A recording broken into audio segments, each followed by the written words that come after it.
Now, the CEO of Europe's largest airline says the pandemic has pushed governments to be even more protective of the aviation industry. Speaking in an exclusive interview from Munich, Lufthansa's Carsten Spohr told Richard how the COVID crisis pushed him to transform and speed up his modernization plans. Take a listen. There's never an end to restructuring. There's never an end to optimization. There's never an end of transformation. But this crisis indeed accelerated the way we transformed our company, and that's probably true for many others in the industry as well. So becoming more digital, becoming more leaner, becoming more sustainable. I think these were transformation items which we fortunately started before the crisis. We accelerated within the crisis.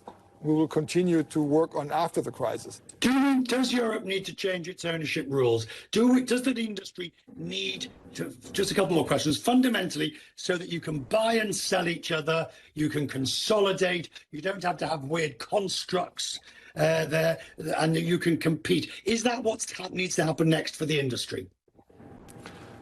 Well, let me be honest on this one, because this is one of the highly disputed topics for many years now. First of all, I think the COVID crisis has somewhat paused consolidation. Many airlines, including us, who have received government stabilization packages, are not allowed to do active M&A.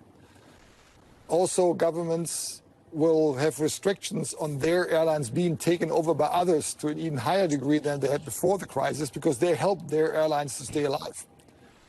And also, I think this unique crisis showed how important airlines are for the global economy, but also for the regional governments, countries, economies, people. So I think we rather, in a positive way, saw the importance of airlines even more visibly than before.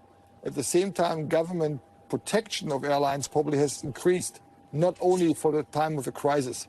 So I think this is not years of consolidation ahead of us, with the exception of some airlines leaving the market and other strong players taking advantage of it. Finally, you're a pilot.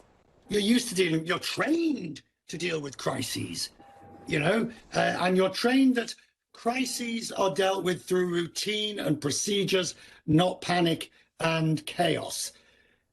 What did you learn about yourself and your management style at the height of the crisis? Confidence is key. You need to be confident as a pilot about your aircraft, about your own skills, about the training the airline has given you.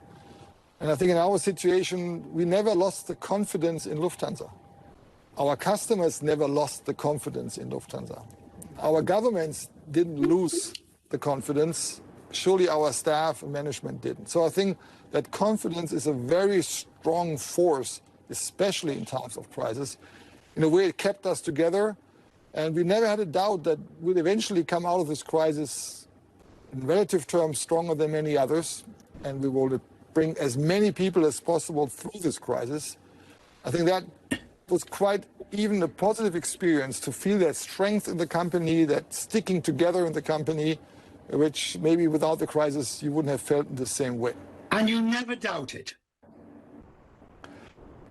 I never doubted that we'll find a way out. There were doubts about the way we would get out. There were doubts about what the optimum way is, and discussions with others and, of course, with the government. So, yes, there were doubtful days. There was never the ultimate doubt that Lufthansa, which is now celebrating more than 100 years of the crane, which you see behind me, there was never a doubt that we'd not somehow get this company through this crisis. No. Richard there, speaking to the CEO of Lufthansa now.